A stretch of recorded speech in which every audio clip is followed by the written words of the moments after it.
Hey, it's happening, guys. It's Tyler from Nintendo News Network, and today I'm going to be talking about all the unused and unreleased content for Splatoon.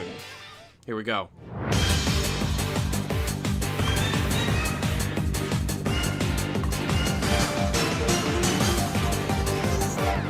So Splatoon is one of my favorite games of this year, and as I do with the majority of the games that I very much love, I want to know everything that there is to know about the developments of this game and all the things that were cut from the game. And I found some pretty cool stuff. First of all, the earliest screenshot of Splatoon that we have to be able to look at is this.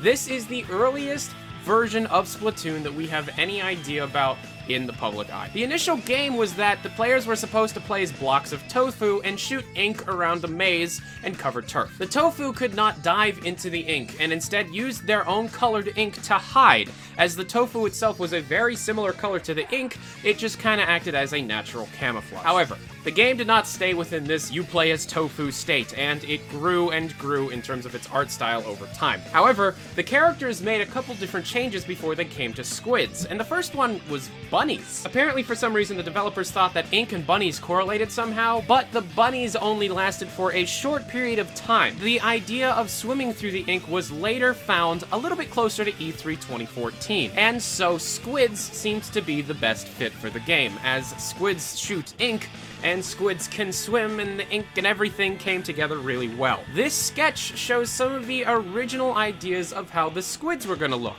but it also showed how the squids were going to be bipedal and that they were going to not turn into the kids after they were done swimming. Eventually, the developers did go for the squid now and the kid now, and Splatoon eventually came out as we know it. The first time Nintendo actually showed off Splatoon was at E3 2014. In case you don't know, the game was only about 10% done. They only had one map and one weapon done, and the game appeared very different than how we got it. It may not seem like it just at a glance, and the game might seem very similar to the game that we have now, but pay attention to the gameplay. There is a lot of subtle differences going on here. First of all, and you're not going to be able to hear this, but the main theme is very different from the final version. There was actually a warm-up session before the match, and there were 2 rounds per match. Also, on the D-pad in the E3 version, you did not say different things, but instead you signaled your teammate, similar to a beacon. You were supposed to be able to toggle gyro controls on and off, and there were certain graphical effects, like moving through the ink,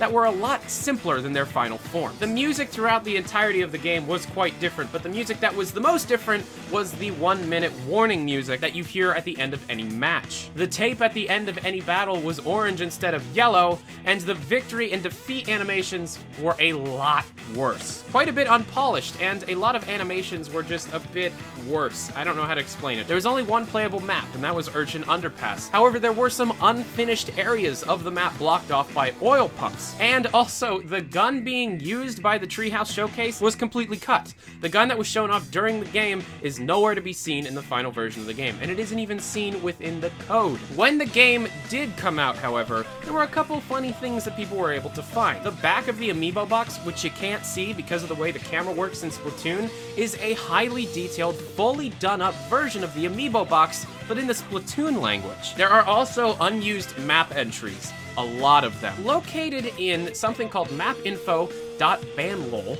is an archive of meshes that contains information about the different map data. Inside are unused entries that seem to point to files that don't even exist, making them unused. They even come with their own settings. Now, this could be pointing towards future DLC for Splatoon, as there are certain map scenarios that aren't available in the current game right now, but as everybody knows, Nintendo has been really good with coming out with a lot of new content for Splatoon, and a lot of what you're seeing here will probably be used on a future map that we don't know about. Also, there is a ton of unused gear seen within the Splatoon disc. Now, there was a lot more unused gear a while back, and some of it was later used within free DLC. So what you're looking at right now eventually could become something that we don't know about yet.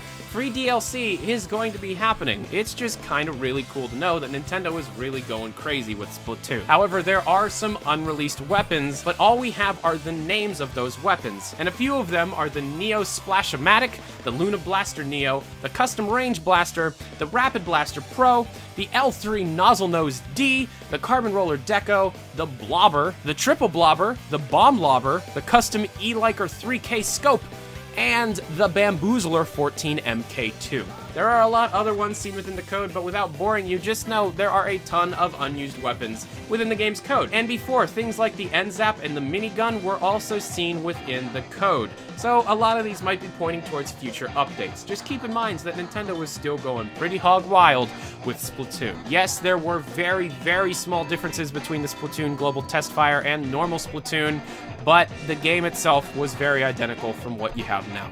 Over time, the game was updated, and we're finally in Splatoon version 2.0, but right now, all we know is that Splatoon's great, and everybody should go play it. So that was all the unused and unreleased content I could find on my favorite game of the year, Splatoon.